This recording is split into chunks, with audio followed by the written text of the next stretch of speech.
Isang magandang buhay at mapagpalang araw mga kagulay. Welcome po uli sa ating tag price update ng mga sariwang gulay na bumabagsak po dito sa ating Kabanatuan Vegetable Trading Center, Palengke ng Sangitan. Samahan niyo po akong mag-price tag ng mga gulay dito para po pagpunta natin dito sa ating baksakan ay may idea, basehan po kayo sa mga presyo ng gulay dito.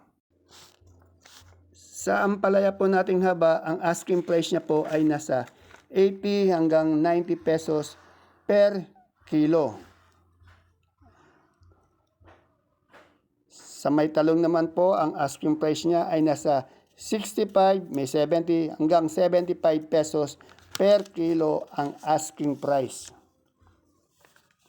Sa Sophia naman po, ang asking price niya nasa 25 hanggang 35 pesos per kilo. At sa ating sitaw naman po, ang asking price niya kanina nasa 140 hanggang 160 pesos per big kiss. Sa pipinong puti po, ang asking price niya ay nasa 25 hanggang 35 pesos per kilo. At yung atin naman pong lasuna ay nasa 50 pesos per kilo. Sa ating pong mga kamote, yung kamoting ube po natin ngayon ay nasa 40 pesos per kilo. Yung Taiwan Sea po, 45 pesos per kilo. Yung dilaw, 42. Yung ating puti, 38 pesos per kilo. At sa beans po natin, nasa 25 hanggang 30 pesos per kilo. Yung puso po natin, nasa 25 hanggang 30 pesos per kilo. At yung ating pipino pong bakla ay nasa 30 hanggang 35 pesos per kilo. Yung luya po natin, asking price niya po 80 pesos per kilo. Yung luyang dilaw, 50 pesos per kilo.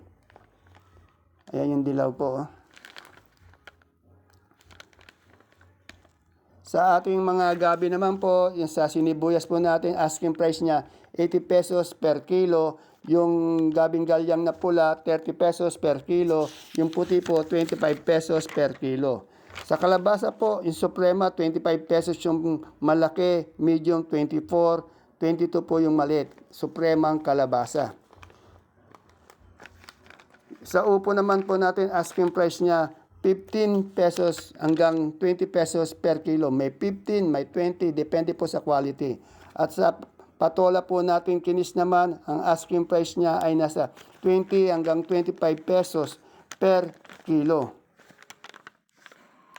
Sa ampalaya po natin bonito, nasa 70 pesos per kilo.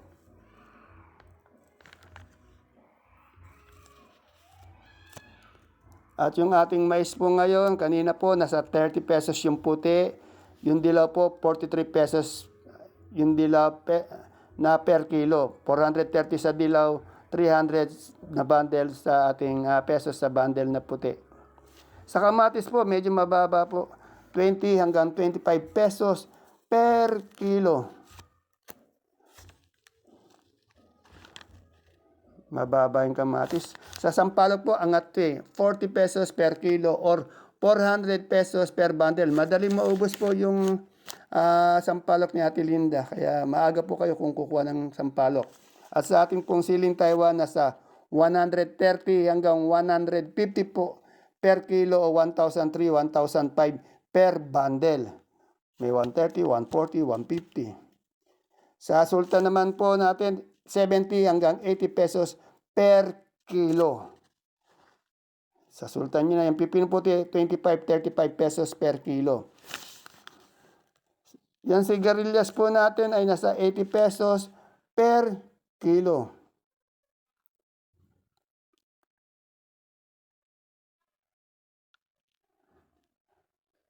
At yung ating papaya po, 15 pesos per kilo o 150 pesos per bundle. Sa ating patolang paligpik naman po, asking price niya nasa 30 hanggang 35 pesos per kilo. Patolang paligpik. At ating saluyot po, Vitali po, 12 pesos hanggang 15 pesos. Wala pong bundle eh. Puro tali daw yung asking price nila, hindi bundle po eh. Sorry po ah. At sa ating pechay po, yung pechay ni Junjun Pechay nasa 20 pesos per kilo. At yung mustasa natin nasa 25 pesos per kilo. Ayan, mustasa. Oh. 25 hanggang 30 yung mustasa. Sa pechay naman, 20 pesos po. Yan po yan kay Junjun na. Isa kalamansi po natin, nasa 200 o 2,200 hanggang 2,400 per big kiss o red bag. Kasi meron 2,002, may 2,001, may 2,000 din na per red bag. Sa ating mani naman po ay 90 pesos per kilo. Sa kalamansi po natin na meron 2,000, 2,001, 2,002, 2,003 hanggang 2,005 isang buriki. Sa ating pong repolyo, nasa 350 pesos per bundle.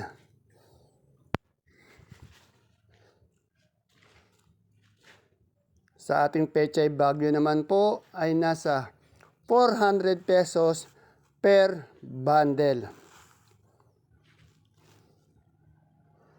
Sa ating patatas po na malaki, 800 pesos per bundle. Yung maliit po, yung marble, 500 pesos per bundle. At sa ating sayote po ay nasa 300 pesos per bundle. Sa ating carrots po, nasa 600 pesos per bundle.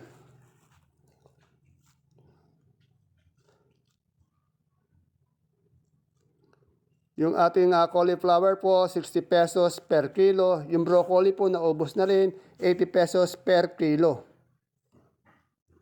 At sa ating pong sitsaro, 300 pesos per kilo. Yung ating green bell po ay nasa 250 pesos per kilo. Yung red bell po natin naubos na rin, nasa 180 pesos per kilo. Yung ating pong lemon na imported, 180 pesos per kilo. Imported po yan ha. At yung ating pong leeks nasa 150 pesos per kilo. At yung ating celery po ay nasa 100 pesos per kilo.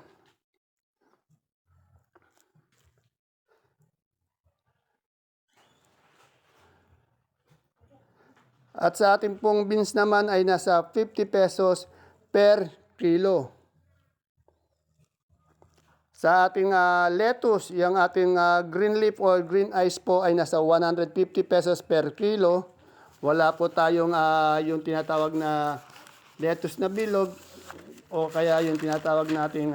Ito yan, meron naman po tayong romaine. Sa romaine po, 250 pesos. Yung iceberg po tayo, wala eh. Yung atin naman pong butchoy nasa 100 pesos per kilo.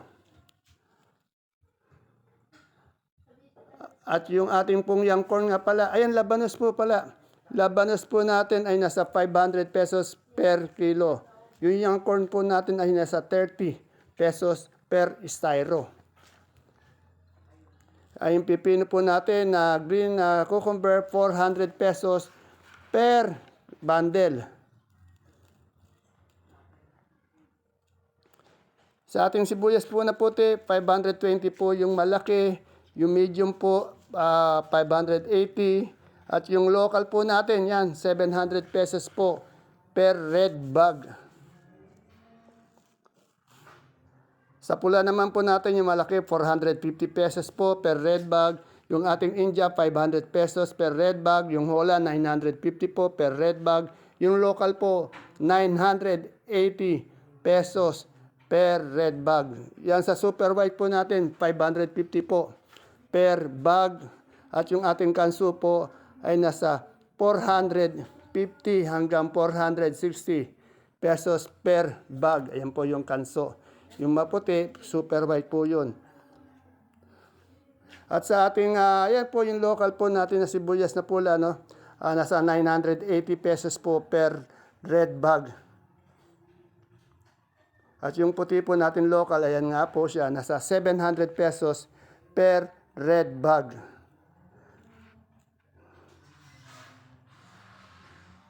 At yung munggo po natin, 2,700 per sack o 25 kilos po.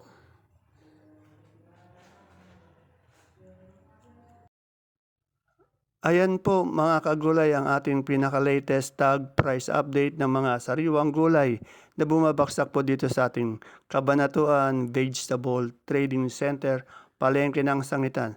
Sana po tuwing umaga mapanood niyo po ang ating video para po meron tayong basihan o kaya idea sa mga presyo ng gulay dito pag nagpunta po kayo dito sa ating baksakan para mangalakal.